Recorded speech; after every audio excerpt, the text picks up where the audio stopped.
Welcome to another episode of the Saturday Morning Snap Fantasy Football Podcast.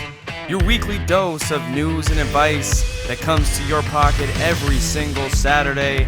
Holding it down, here we got Mack, Mark, Scott, and Landon. Enjoy today's show. Welcome into the Saturday Morning Snap Fantasy Football Podcast, the year-end send-off, episode 85. We're wrapping this baby up. What a year it's been. I can't believe that it's over. It literally just feels like yesterday that we were into draft season and hosting our first stream, doing the Listener League draft, and here we are in Week 17, fresh off a championship week, crowning our inaugural champion. Boys, I got the whole crew with me here, Landon, Scott, Mark. First off, how's your Christmas been? Spending lots of time with family, eating good food. Hopefully it's been good. Mine's been great. Want to hear about yours. Yeah, Mack, it's good to be back. I had a great Christmas. I'm still back in Thunder Bay with my family, so the background might look a little bit different. My camera might be a little bit blurry, but it's still good to do a video for the listeners. And this video is really all about... Still the same ugly face. Still the same ugly face. Still the same ugly mug, yeah. That doesn't change much. But no, this episode's really just about kind of thanking everyone, thanking all of our listeners for spending this season with us. I'm just happy it's over, kind of. It's been a grind for everyone, and I'm just looking forward to 2020 for more championships. Scotty, how you doing, my man? Oh, happy holidays to everyone. I am doing well. I'm still licking my wounds after a championship week that unfortunately did not go my way as I faced the Week 16 cheat code known as Saquon Barkley. So what are you going to do? Didn't win that one. So little coal in my stocking, unfortunately, in the form of some receiving touchdowns that were ridiculous. That being said, it's been a great time with family and friends here, and I'm excited to do this little sign-off on the season because we've done a lot this season. I think as a group, as a product, we brought video in. Everybody got to really connect with us on many levels, and just the interactions we've got this season, it's been really special. So I'm excited to really crank it up, but let's take a look back. Let's do a little review. Marky, how are you doing? I'm doing fantastic as well. I'm just coming off a lovely couple of days spoiling myself, overindulging, eating, seeing family, visiting, exchanging gifts and what have you. And that's all just been great, but a little bit bittersweet about the end of the fantasy season. It has been fun to keep track of. It's been fun to research and just to chat with you guys about something that we all love every week. So that's come to an end, but the NFL season has not. So we're coming at you. We're going to keep you engaged with the same great takes and the same great content and faces that you've come to love this season. Love, know, and enjoy, hopefully. It is Saturday, December 28th, 2019. Our year is coming to a close, and wherever you guys are, however you may be listening or watching, spilled some Funkos, we appreciate you guys, and we really, really thank you for, once again, being here with us throughout the season. If you've been with us since September, if you've literally just tuned into this first episode, thank you. Likes, subscribes, the comments, the feedback, it's all been great. And we wouldn't keep doing this if it wasn't for you guys. So, quick clap. Hand to you guys. But look, let's not defer any longer. Let's go into our first listener league and recap it because it was a great season. I can honestly say this is the sixth league that I play in. I know that we all have a couple leagues. I think this was the one I had the most fun with this year, even though it wasn't a cash league. There wasn't some, grand prize at the end of it, but it truly was a test of bragging rights and a fantastic group of guys that we, kind of put together by accident. First let's just talk about the league in general and what you can do to get into it next year and so on and so forth. So Landon, I'll kick it over to you. Talk to us about the listener league and just, the environment that it was. So Mack and I had this idea early in the off season. We wanted to get some more engagement from everyone, and we wanted to make it interactive.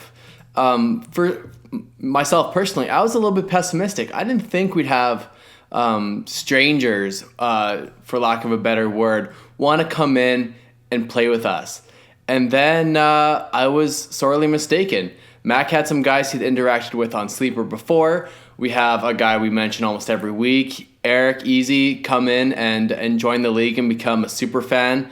And guys that I will now consider my friends and very competitive fantasy football players. Congrats on that for one. A patron actually won our league, which is great to see.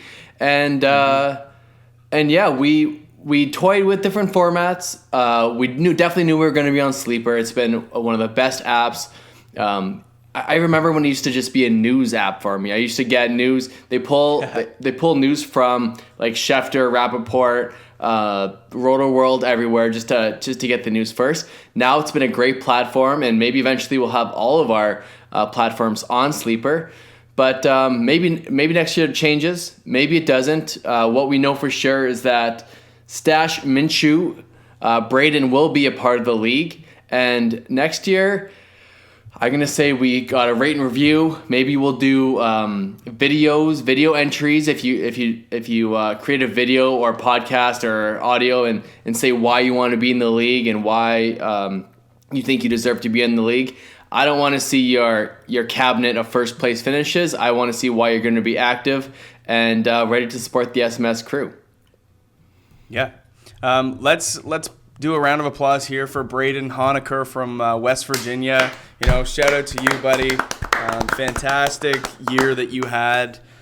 I actually met Brayden last year in a random Sleeper league. I got invited to play in a league. I said, yeah, sure. I ended up beating Brayden by, it was like fractions of a point in the final. And he was like, I'm going to get redemption somehow, some way. And like this guy throughout the offseason, very active, always in my ear about things. He even wrote an article for us, that fantastic Rams wide receiver article on Patreon earlier in the offseason. I think it was in August. That was Brayden. And he's going to school right now. He's a student going into, I believe it's into sports management or sports journalism, something along the lines with sports. So he's very active and did a fantastic job on that article. And he was, at one point in the season, I believe, 2-5 on the year. And we all thought his team was surely going to miss the playoffs. He clawed his way back, found himself into the playoffs at 7-6. I believe he had the 5 spot. And look, like he just ran the table. And maybe not with the most marvelous squad. I mean, this is a championship team without Christian McCaffrey, Lamar Jackson, or Saquon Barkley. Dude just found a way to win and gutted it out and made savvy waiver wire moves. I mean, in the finals, he starts DeAndre Washington and Miles Sanders. Gutty, 41 points combined from those two players. I mean, he did what it took to win, and that's what we want. We want a guy that's active, that talks trash, that makes good moves, and he literally embodies that. So once again, Brayden, a.k.a. BDN, a.k.a. Minshew Magic, a.k.a. every single name in the book because he changes his team name every single week. Congratulations to you, sir. It's been a hell of a ride. Well done, Brayden. Next year's not going to be so easy, my man. We know you're coming. We're not joking around. That's right. Come this time next year, you're not going to be a talking point. You will be just like a distant speck on a beach. I love it. Wow. Mark is fired up. So Brayden Bitter has is more earned the himself. Brayden's earned himself an entry into next year's league already. We've turned it over, so there's the 4 of us. There's Brayden. So there is essentially 7 spots open for new players, new contestants next year, and we're going to start handling those in the off season. So kind of like what Lando 2, we'll leave it at that for now. But what a year. I can't wait for next year, and it's been great. So yeah. Go ahead. Before we tune off, and I wish everyone a safe holidays and Happy New Year. But I want to ask Scott, Mark, and yourself, Mackenzie, looking back on 2019, what stands out the most for you, in a sense? Maybe what you've learned, maybe what surprised you, what happened that might make you a better fantasy analyst in 2020, or just what do you look back fondly on a really great season for the SMS crew, for our podcast, or in the fantasy world, or it's really an open question. But yeah, Scotty, we'll start with yourself. You're a newcomer to the SMS crew. You've brought our podcast to, I believe, another level with producing our video every week, and we'll be forever grateful. And hopefully, we're in this together for a long time. But talk to us about maybe your experience with doing fantasy analysts, and then something about maybe fantasy or what you've learned.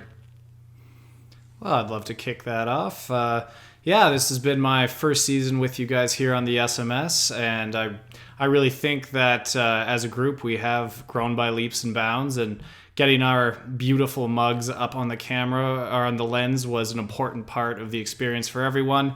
I thought every week everybody got better, more confident, more cohesive, and the product just got better and better. So I, like a parent, am very happy to have witnessed just incremental growth every week in the quality of what everybody put out on their own.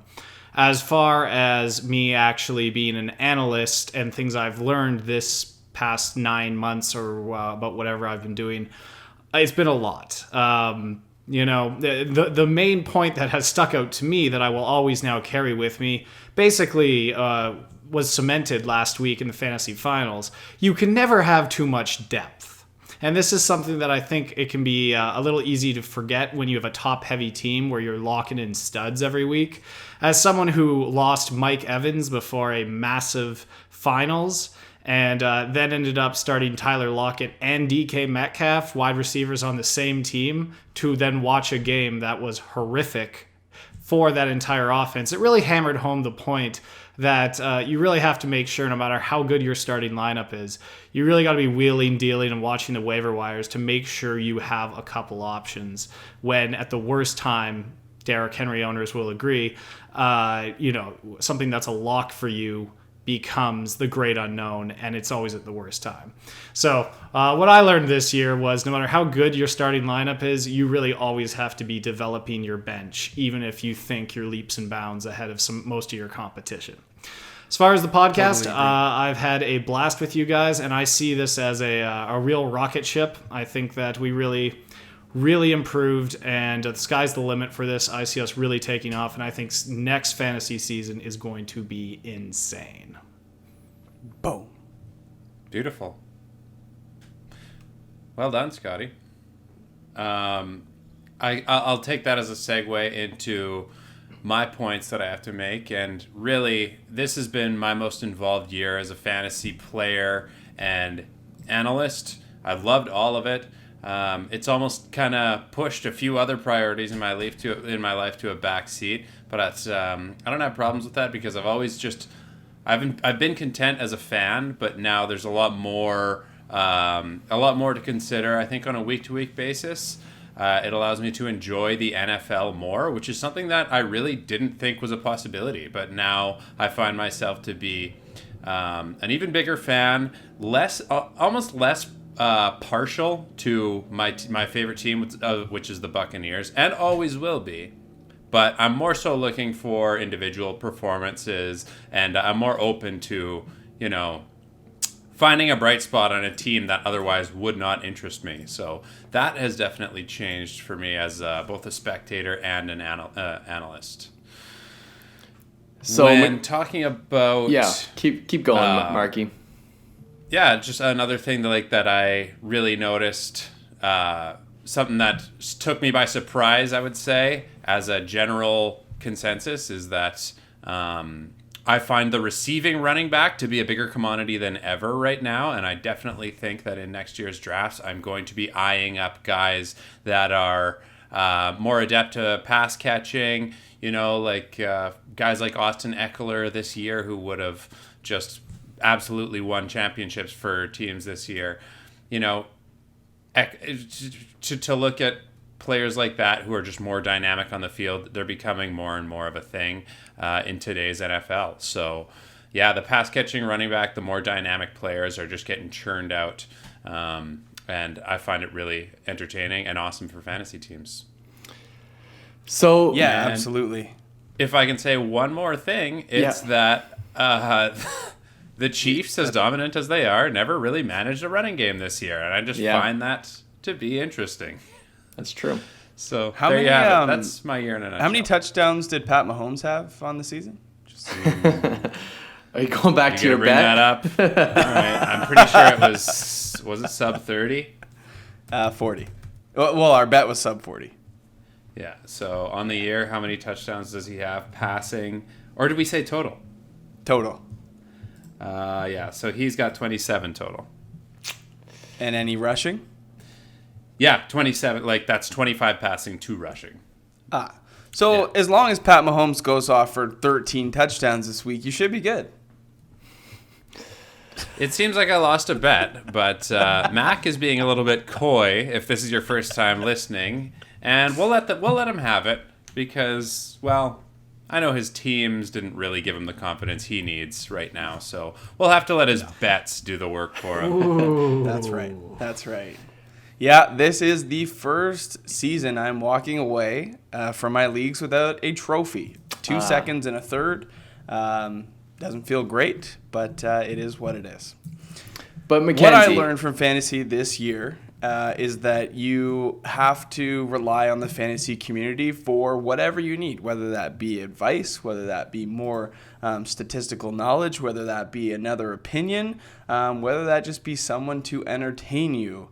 Or to compete with. The fantasy community is a great place, very supportive, and you can find people that are just like you wherever you look. And I think, once again, our listener league is a testament to that.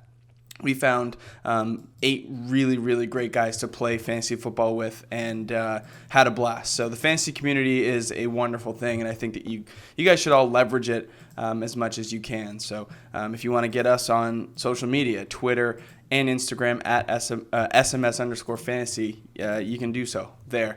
What I'll say about what I learned about fantasy football in terms of the actual game, the late round quarterback is still a very, very viable thing. It's a legitimate strategy, and I'll bring 3 names to light that will probably, reinforce this idea, this strategy that a lot of people go by. Pat Mahomes was not the league winner that you thought he would be. It was actually Lamar Jackson, who was a 10th round ADP.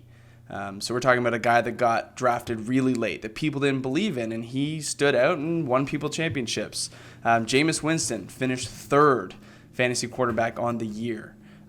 Absolutely wild. I mean, this is a guy that throws just as many picks, if not more, than he does touchdowns, and still finds his way at the top of fantasy leaderboards. And then the last guy, Ryan Fitzpatrick, was the quarterback 5 over the last 4 weeks, and if you streamed him, you probably won yourself a championship.